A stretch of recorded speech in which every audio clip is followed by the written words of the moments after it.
क्या आपको पता है हरिशयनी एकादशी व्रत करने से भगवान विष्णु और माता लक्ष्मी की असीम कृपा प्राप्त होती है। राधे राधे।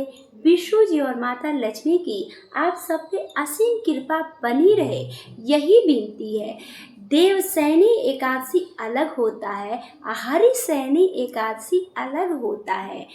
आइए बिना देर किए हम हरिशयनी एकादशी व्रत की कथा का वर्णन करते हैं।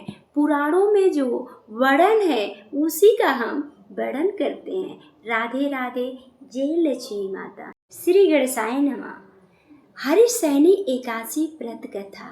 श्री सूत जी बोले, ऋषियों, आषाढ़ मास की एकादशी को हरिशयनी एकादशी कहा जाता है। इस दिन भगवान श्री विष्णु क्षीर सागर से श्री योग निद्रा में प्रवेश करते हैं।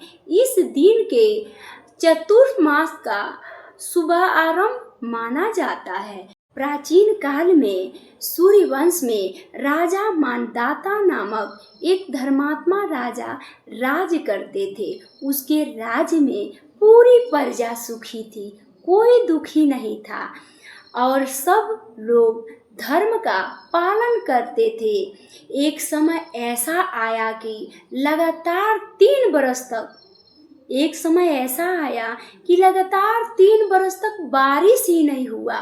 सब लोग परेशान हो गए, पूरा अकाल पड़ गया, सूखा पड़ गया और सब लोग अब परेशान होकर राजा से बोलते, हे राजा, हम सब लोग संकट में आ गए हैं, आप हम लोगों की रक्षा कीजिए। प्रजा के अत्यंत दुखी देखकर राजा भी दुखी हो गए और राजा के पास जब प्रजा पहुंचकर बोले, राजन, हमें इस संकट से बचाइए। हे राजन, हम लोग संकट में हैं, आप हमें बचाइए। राजा मानदाता ने प्रजा को अपना दुख समझा और समाधान की खोज में वो वन में निकल गए। वन में जाकर इधर उधर भटकने लगे। तभी उनको एक महान ऋषि अंगीरा से भेंट हुई। राजा ने विनम्र होकर अपने राज्य की विपत्ति का सारा वृत्तांत उस ऋषि से बताया और कारण पूछा। महर्षि अंगीरा ने कहा, हे राजन, इस संकट से मुक्ति पाने के लिए आप और आपकी समस्त प्रजा श्रद्धा भक्ति और विधि पूर्वक हरिशयनी एकादशी का व्रत करें, भगवान विष्णु की पूजा करें, दान पुण्य करें और रात्रि में हरिशयनी एकादशी को हरि कीर्तन भजन करें तो जरूर ही भगवान विष्णु की कृपा से बारिश होगी और राज्य में पुनः सुख समृद्धि आ जाएगी। राजा मानदाता ने महर्षि की आज्ञा का पालन किया। राज्य में हरिशयनी एकादशी का व्रत रखा गया। भगवान विष्णु की आराधना, भजन, कीर्तन और दान पुण्य किया गया। भगवान विष्णु प्रसन्न हो गए और प्रजा के भक्ति को देखकर वो खुश होकर वर्षा करना शुरू कर दिए और खेत पूरा हरियाली से भर गया, नदियां भर गईं और राज्य में फिर सुख शांति समृद्धि वापिस आ गया। इसीलिए कहा जाता है कि श्रद्धा से हरिशयनी एकादशी व्रत का अगर हम पालन करते हैं तो हमारे भी जीवन में सुख शांति समृद्धि अवश्य आएगी और भगवान की कृपा भी प्राप्त होगी, पापों का नाश होगा और भगवान विष्णु और माता लक्ष्मी की असीम कृपा प्राप्त होगी। इस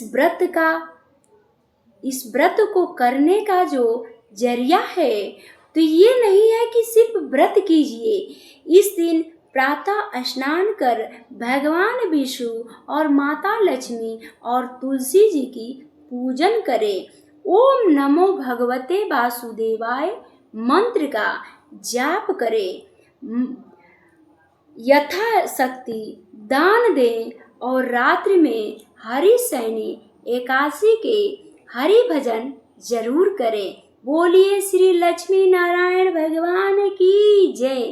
प्लीज वीडियो को लाइक, यदि चैनल पे आप लोग नए हैं तो चैनल को जरूर सब्सक्राइब कीजिए। जय श्री हरि, जय श्री लक्ष्मी नारायण।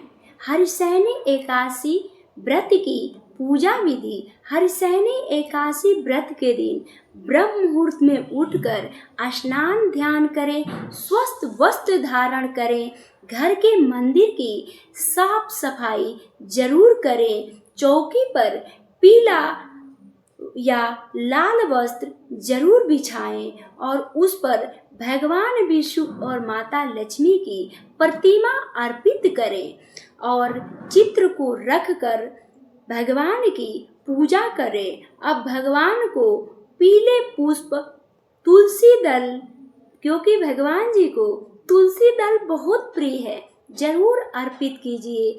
चंदन, अक्षत, धूप, दीप और नैवेद्य का अर्पित करें। विष्णु जी को तुलसी दल अवश्य चढ़ाएं, क्योंकि तुलसी के बिना विष्णु की पूजा अधूरी मानी जाती है।